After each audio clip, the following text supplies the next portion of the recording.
Hello everyone, welcome to Fortnite School episode 4. This is a banger, so make sure you stay to the end. This is all about Endgame, some tips I've put together for Endgame. Some of you might not know, some might be reminders to you. I guarantee you won't know all of these. In terms of Endgame, specifically in solos, you can get yourself a Fortnite solo masterclass from Destiny Jesus for like $25. And it's a one-time lifetime purchase.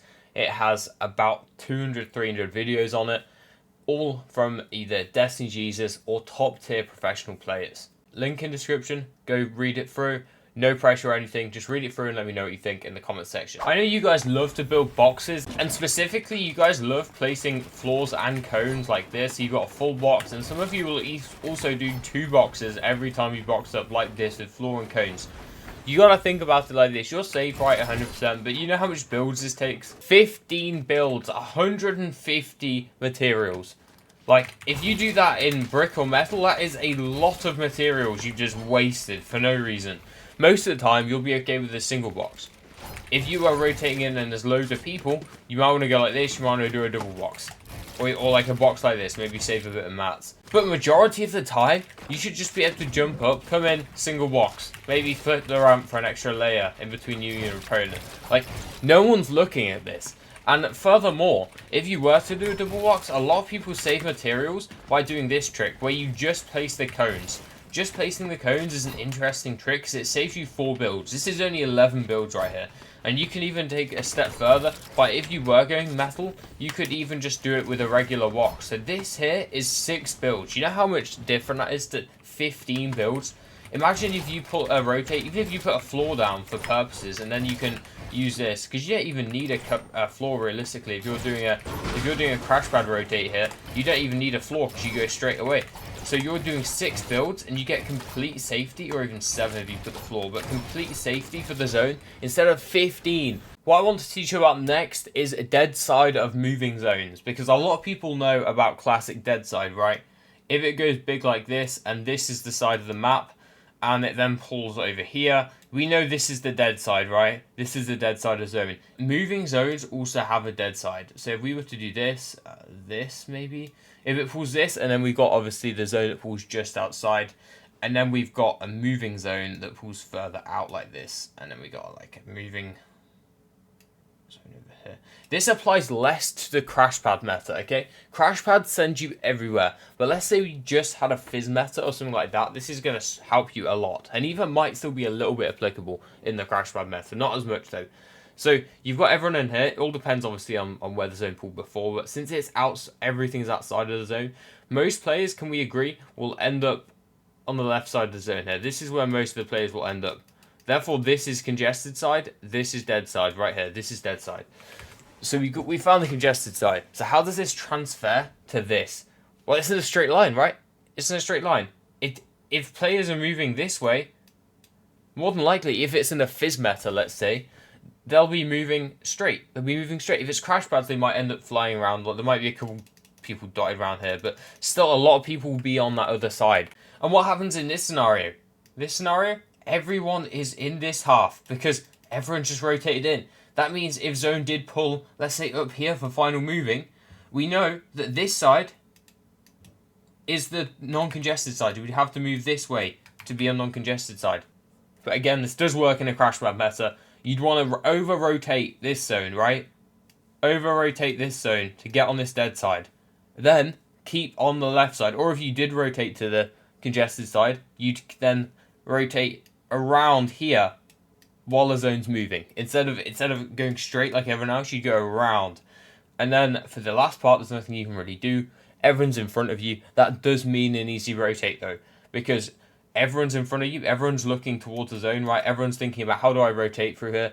You're thinking, oh, I'm right behind them. I can just fish crash pad up and round. If you are on a mid-ground layer, you do not have to build everywhere around you, right, on the side of the zone. So let's say you're on the side of the zone here. You can just build like this. Because if you're on a mid-ground layer, the low ground is down here, right? High ground is up here. The zone is here. No one's going to find you. Literally no one's going to find you. Like, you just got to keep aware, and you actually save a lot of builds here by doing this. As I said, just cones, so we save the mats. If high ground starts spraying, you can double it up. Maybe, like, bait them into think you're going that way. I don't know. But always save these builds. Look how many builds. Like, if this was like a single zone, right, I've saved literally about 100, 150 mats here. Like Endgame's all about like mat conservation. If you can save all your mats, you are absolutely chilling. This is what I'm saying. Don't greed kills. Greed kills is bad. If you hit someone 100, just let them go. If they get far away, let them go. If you have them in a box, then by all means kill them. No one's stopping you. But a lot of fraggers will purposely chase people across the map, leaving their IGLs just like, where have they gone? Where have they gone? Like even away from the moving zone, these fraggers will chase the player that they're pushing, even away from moving zone. And like at the end of the day, come on guys, this tip's just common sense. Optimum times to take high or take low. Right, this should be easy. This is super simple. You gotta remember it. Right, low elo. Height anytime. If you look up and see height shambles, you take height.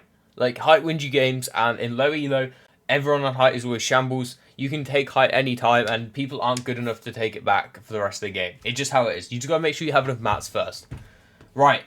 In high elo, optimum height taking time is second moving zone, where height's starting to get a bit shambles, height's looking a bit dodgy. You've maybe got 1 or 2 refreshes. But realistically, if you are a stupendous height team, like I talked about in episode 2 of Fortnite School with Queasy, then you can take it literally before moving zone starts and hold it out for the rest of the game. If you cannot get high ground by second moving zone, that is kind of the cutoff at this point, right? You don't want to be taking it beyond second moving zone because the zone is too small. Like there's no space to like. I guess you could run out in zone, crash pad up, but like it's not really gonna work. You know, like no one really wants to do that. So if you haven't got height by second moving zone and it's not looking likely that a height team's looking crazy or like you've got no mats or like limited mats, go low ground. Low ground is so underrated. All you guys got to do, this is like an end game here, right? You guys are on the mid ground layers over here. You're like running. We look up high ground. Oh, high ground's. You can't actually see it on my webcam, but that's just 2 dots up there. High ground's not going to be available. So instead you just dip down all the way to low ground here, and you're going to drop on low ground, and you're just going to build everything. You're just going to build everything all around you. I want you to create as much space as possible. I believe the proper term is like an airport or something, like a proper space down below of the moving zone. I want like no walls in the middle, just a big open space. And this big open space, people are going to run on top of it. You can drop them down. People are going to run to the side of it, around it. You've got so many edit opportunities here. And it's just so crazy. So height is kind of subjective, but low ground, second moving zone. Go for it. It'll win you games. Or can make you come top 2 with a load of kills as well. Canada's team is especially good at claiming low ground. That's actually how they won game 1 of Globals. Right, you know the drill. Use code JKC for item shop. Go link in description and check out the Masterclass. Just read it through. Let me know what you think in the comments and maybe consider making a purchase. It's going to be the best thing you've ever done for your solo gameplay. That was lesson 4 of the Fortnite School. I'll see you in a bit, chat. Have a great day.